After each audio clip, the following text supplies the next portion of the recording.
Shudder's new original film tells the story of a mother and daughter who dabble with witchcraft in the woods. I watched Hellbender. Should you? Let's find out.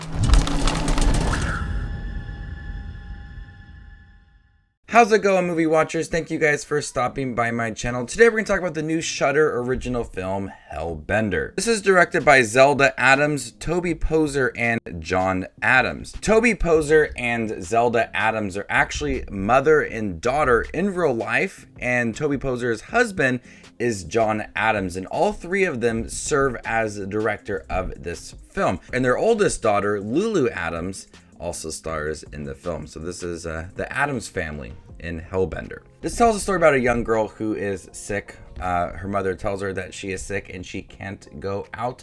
They live in an isolated forest, and one day she discovers people who live kind of close by, but not really close by. And they start to party, and she eats a worm, and she taps into her true potential. And her mother teaches her all about everything about her life and her family's history, and deals with witchcraft. This was a very interesting film. I like that it was like a family project. The mother and father and their two kids are all involved within this movie, and everything just really comes naturally to this family. And Zelda Adams plays Izzy, this young girl. This is a lower budget horror film coming to Shudder. They really use the camera work in the forest to their advantage because it really does give it a haunting feel.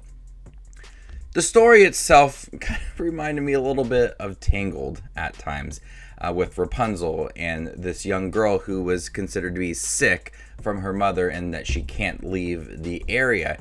Very similar to the story in Tangled with Rapunzel.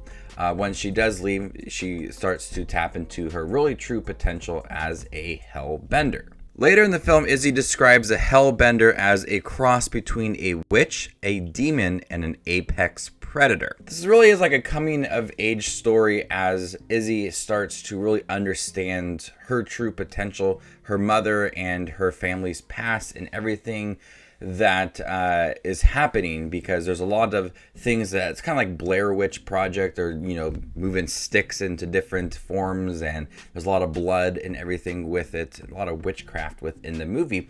But once Izzy starts to realize who she really is, that's when the film becomes really bizarre. There's really like hypnotic scenes and bright flashy moments as the mother and daughter are starting to bond over this new information that comes to Izzy.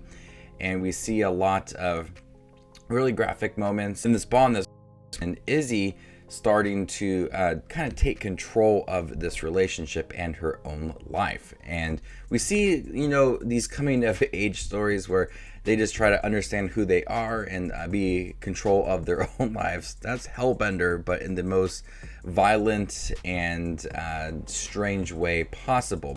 There's also moments where Izzy and her mother are part of a band, and they have these face paintings. They have face paintings in the beginning of the movie, and they rock out.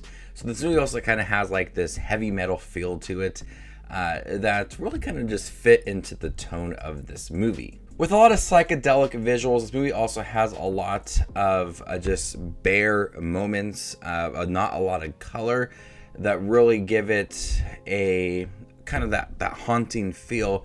Moments towards the end that are just very minimum, and I think that works for the tone of the movie and the characters as well with the story. So parts of the film could be very psychedelic, trippy, and then other parts could be just very minimal, and they both come off very strong. I was impressed with how they utilized their budget within the movie and the camera work, and using the forest as almost like a character within itself. But that coming of age story works so well within here for Izzy, and watching the progression of this character as she's starting to slowly realize things about herself and what she's capable of doing. And the mother changing as well, going from someone that's very controlling to almost fearing her daughter towards the end of the movie. So I was really impressed with Hellbender, and I like that it was a family project with the father directing the film, with Zelda Adams directing the film as well, and also starring in the movie. And then Lulu Adams, the oldest daughter, also stars in the film as one of the partygoers later on in the movie. So a pretty talented family, the Addams family in here. I like their unique perspective on this movie. So before I give you my score for Hellbender on Shudder, make sure to check out my channel. Here I do movie reviews, trailer reactions, ranking videos, tier lists, all that fun movie related content that you see on YouTube. I do it all here, so hit the subscribe button to get it all in one spot. And if you'd like to see where Hellbender ranks amongst all the other 2022 releases I have seen this year, follow me on Letterboxd. There you can find my ranking of all the 2022 releases I have seen. I'm going to go ahead and give Hellbender a B. Thank you guys for checking review for Hellbender, the new Shudder original film. If you guys have Shudder, I recommend checking it out. My name is Just Watches Movies, and you guys stay classy, YouTube.